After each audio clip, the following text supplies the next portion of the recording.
the outbreak. We found a virus in the office. It's not COVID, it's not the flu, it's the yes boss virus. And let me tell you, it's highly contagious.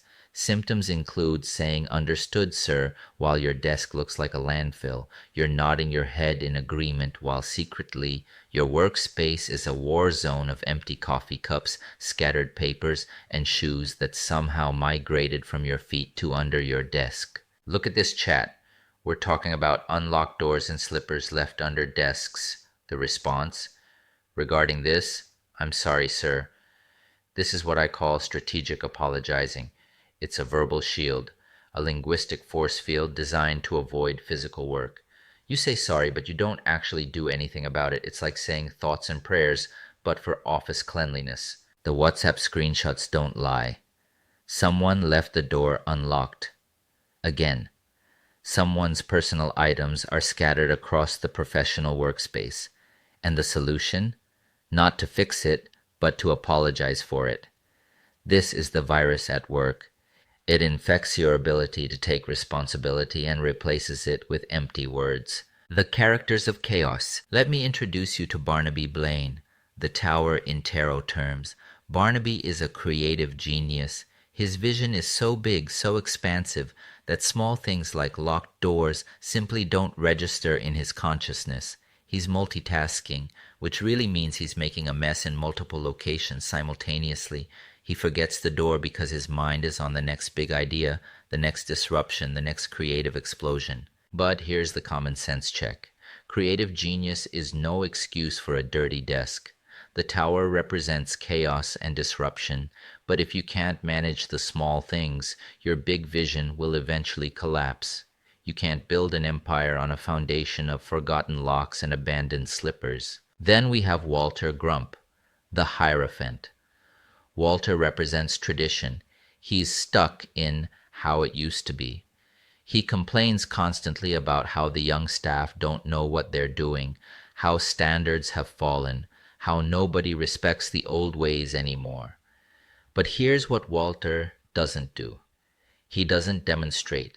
He doesn't show the young team members how to do it right. Leadership isn't complaining, it's demonstrating. If Walter doesn't push his chair in, if Walter leaves his coffee cup on the desk, why would the team follow a different standard? The Hierophant should be teaching tradition, not just mourning its loss. Common sense says, show them how it's done or stop complaining that they don't know. The sabotage of standards. Now, let's talk about the dark side of this mess. Why do people like Barnaby or the Yes Boss crew keep the office a disaster? Sometimes it's not just laziness, it's jealousy management.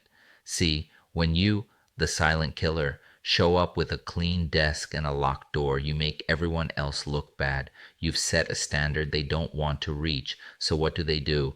They use the Sandy Vane Strategy. They create intentional chaos.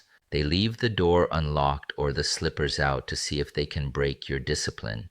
They want to drag the lab down to their level so they don't have to feel the side effects of your success. If they can make the environment messy, they think they can make your results look like luck instead of logic. This is the jealousy virus working through the office ecosystem. Sandy Vane, the high priestess in her shadow form, represents overcomplication through mystery and confusion. She doesn't want clarity because clarity makes her look average, so she creates fog. She makes simple things complicated. She turns a clean workspace into a philosophical debate about rigidity versus creative freedom. But here's what she's really doing. She's protecting her mediocrity by making excellence seem impossible or unreasonable. In the lab, we don't let their envy dictate our environment. We use the paper trail audit to prove the mess isn't ours. We document, we photograph, we timestamp. When someone tries to blame you for the unlocked door or the scattered trash, you have evidence showing you followed the protocol. You keep your standards at the emperor level and you don't apologize for it. This is critical because jealousy management isn't just about office cleanliness. It's about your entire career trajectory. If they can break your discipline on the small things, they think they can undermine your credibility on the big things. Don't give them that opening. The door closer delusion. Here's where it gets really interesting. Someone suggested we install a door closer, a hydraulic mechanism that will automatically pull the door shut. And on the surface, this seems like a smart solution. But let me reframe this for you. We live in a world where we want a machine to fix our laziness. We would rather spend $50 on a hydraulic door closer than spend 2 seconds of brain power remembering to pull a handle. Think about that. We're willing to throw money at a problem that only exists because we refuse to engage our minds for 2 seconds. This is how a business loses its edge. We automate things that humans should be proud to do correctly. We create systems to compensate for our unwillingness to think. And every time we do this, we surrender a little bit of our sharpness, a little bit of our awareness, a little bit of our competence. And here's where Balthazar Moist enters the picture. Mr. Moist, our resident fool, has the ultimate solution. He suggests we implement AI for everything. Why should staff think about closing doors? He asks. AI can send automated reminders. AI can answer questions about office protocols. AI can notify people during rainy days to bring their slippers home. We can save money by not hiring people to think. AI will solve all our office problems. On the surface, this sounds progressive, efficient, modern, but let me break down what's really happening here. Mr. Moist wants to replace human awareness with artificial prompts. He wants to outsource basic responsibility to an algorithm. He believes that if we just have the right notification system, the right AI chatbot, the right automated reminders, nobody needs to actually remember anything or take initiative. This is the ultimate expression of the fool's delusion. All vision, no ground. He sees the shiny potential of AI, but misses the fundamental problem. These aren't technology issues, they're consciousness issues. You don't need AI to remind you to close a door. You need to be present, you need to care, you need to take ownership of your environment. When you implement AI to replace basic human attention, you're not solving the problem, you're making it worse. You're training your staff that they don't need to think, that someone or something else will always catch their mistakes. You're creating a culture of dependency, not excellence. And here's the financial reality Mr. Moist doesn't see. AI subscriptions, implementation costs, maintenance fees, they all add up. You think you're saving money by not paying people to think, but you're spending money to create a workforce that can't think without digital assistance. In tarot terms, this connects to the fool, Balthazar Moist. All dream, no ground. The fool represents unlimited potential, but without grounding in reality, without attention to the small details, that potential means nothing. If you don't ground your business in the small details, the door, the trash, the desk, the whole structure eventually collapses. The door is not just a door, it's a test. It's a daily referendum on whether you're paying attention, whether you're operating with intention, or just floating through your workday on autopilot. Every time you walk through that door and forget to close it, you're training yourself to be unconscious. And unconsciousness is a luxury you can't afford if you want to be excellent. The psychology of the slipper. Let's talk about why we leave personal items in a professional space.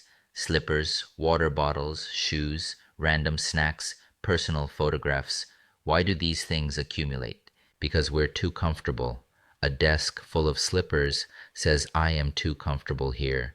And when you get too comfortable, you stop being sharp. You stop being the silent killer, the magician. You become a squatter in your own office. You start treating your professional space like your bedroom. And that's when the decline begins. The magician represents mastery, strategy, manifestation through skill, but the magician is always prepared.